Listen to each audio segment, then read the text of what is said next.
আমি ফিরনি খাচ্ছি, আচ্ছা কেশর ফিরনি খাচ্ছি। আচ্ছা, এই খাবার কি কোথাও খেয়েছেন এর আগেও? না, এই খাবার আমি তো ভাবতেই পারছি না যে রানাঘাটে বসে এই খাবার পাওয়া যায়। কাশ্মীরের খাবার, আচ্ছা কাশ্মীরের অঞ্চলের খাবার এবং কাশ্মীরের সমস্ত উপকরণ দিয়ে তৈরি। এবং কেশর যেটা ব্যবহার করা হয়েছে, আমরা সংস্থার কর্ণধারকে বলেছিলাম যে আপনি দেখান আমাদের যেটা কাশ্মীরের সত্যিকারের কেশর ব্যবহার করা হয়েছে। উনি আমাদের দেখিয়েছেন, আশ্বস্ত করেছেন। এর মধ্যে কী কী দেওয়া রয়েছে? এবার দুধ আছে, ক্ষীর আছে, ক্ষীরের সঙ্গে ক্ষীরের একটা ইনগ্রেডিয়েন্ট বানানো হয়েছে, ক্ষীরের প্রিপারেশন করা হয়েছে। তার মধ্যে একদম কৃত্রিম কোনো সুগন্ধ নেই, দুধেরই গন্ধ বেরোচ্ছে, ক্ষীরেরই গন্ধ বেরোচ্ছে এবং কেশর ব্যবহার করা হয়েছে। খেতে কেমন লাগছে? দারুণ, অসাধারণ, স্বর্গীয় স্বাদ একদম। এর আগে রানাঘাটে তো এরকম খাবার রানাঘাটে আমি খাইনি, এই অঞ্চলেই খাইনি। এছাড়াও পশ্চিমবঙ্গে এই ধরনের এই কোয়ালিটির ফিরনি কেশর দিয়ে, সত্যিকারের অরিজিনাল কেশর দিয়ে আমি অন্তত খাইনি। আচ্ছা, কত থেকে শুরু এটা খাবার? এটা আমি 20 টাকা দিয়ে খাচ্ছি। এটা আমি 20 টাকা দিয়ে ছোট একটা টেস্ট করছি। তা আমি প্রথমে আমার এরকম বিশ্বাস ছিল না যে একটু একটা ভালো হবে, সেই জন্য টাকাটা একটু কম দিয়ে আমি ইনভেস্ট করেছিলাম। তারপরে এখন দেখছি যে দারুণ, অসাধারণ। এবং আমি রিকোয়েস্ট করলাম সংস্থার যে কর্ণধার আছেন, কর্ণধারের অভিজিৎবাবুকে রিকোয়েস্ট করলাম যে আমাদের পরিমাণটা একটু কিন্তু বাড়াতে হবে, আমাদের দাবি আছে এটা, আমাদের পরিমাণটা একটু বাড়াতে হবে।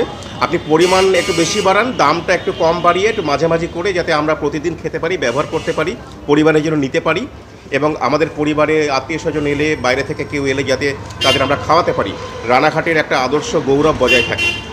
এই যে শীত পড়তেই এমন একটা নতুন খাবার, কীভাবে দেখছেন? দারুণ, ভাবা যায় না। শীত পড়তেই নতুন একটা খাবার।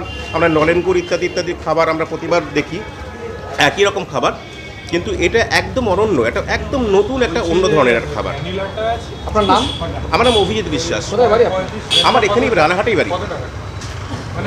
এটা আমার ছেলে, একটা বেকার ছেলে, সে বেকার ছিল, সে এখন একটু তার সবাইকে উদ্বুদ্ধ করতে যায়, সবাই যেন কিছু কিছু, এখন তো খাবার দাবারে প্রচুর চল, সবাই যেন এই বেকারত্ব ঘুচানোর জন্যে সবাই যেন এইটা করে, এরম করুক, কে কানুক, কেরম আনুক, এরম করুক, লোকে তো ভালো হবে, লোকে বেকারত্ব ঘুচবে।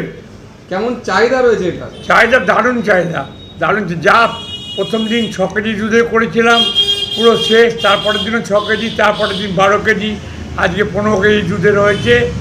এইভাবে বাড়ছে দিনে দিনে। এটা কবে থেকে শুরু করেছেন? আজকে 3-4 দিন হবে শুরু হয়েছে। কী নাম আপনার? আমার নাম অভিজিৎ বোস। এই জায়গাটার নাম? জায়গাটার নাম ছোট বাজার, এলাহাবাদ ব্যাংকের পাশে, রানাঘাট। বাড়ি একবারই হয়, যেখানে স্বপ্ন ভালোবাসা একসাথে অবস্থান করে।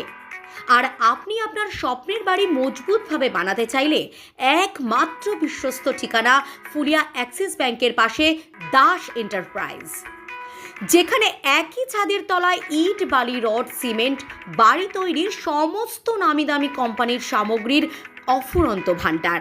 তাই আজই আসুন ফুলিয়া পেট্রোল পাম্পের উল্টো দিকে অ্যাক্সিস ব্যাংকের পাশে দাস এন্টারপ্রাইজে। প্রোপ্রাইটার শিপন দাস।